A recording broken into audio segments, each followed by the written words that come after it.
Christmas ദിനത്തിൽ സൂര്യ T ഒരുക്കുന്ന ചിത്രങ്ങൾ ഏതൊക്കെയെന്നാണ് എന്നൊരു വീഡിയോയിൽ നോക്കാൻ പോകുന്നത്.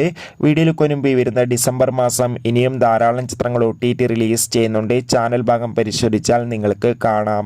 ക്രിസ്മസ് ദിനത്തിൽ രാവിലെ 8 മണിക്ക് ബിജി മേനോൻ, അനശ്വര രാജൻ എന്നൊക്കെ പ്രധാന കഥാപാത്രങ്ങളായെത്തിയ ആദിരാത്രി എന്ന ചിത്രമായിരിക്കും സൂര്യ ടിവിയിലൂടെ സംപ്രേഷണം ചെയ്യുക.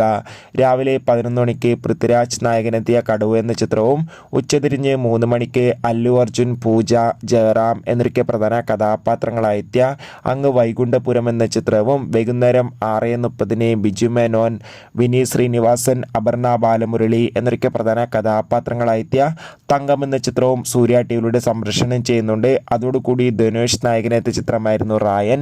ചിത്രം ഈ വരുന്ന ഡിസംബർ 22 ഞായറാഴ്ച വൈകുന്നേരം 6:30 സൂര്യ ടിവിയിലൂടെ സംപ്രേഷണം ചെയ്യുക. എന്തായാലും ചിത്രങ്ങളുടെ TV പ്രീമിയറിനെ നമുക്ക് കാത്തിരിക്കാം. നിങ്ങൾ കാത്തിരിക്കുന്ന ചിത്രം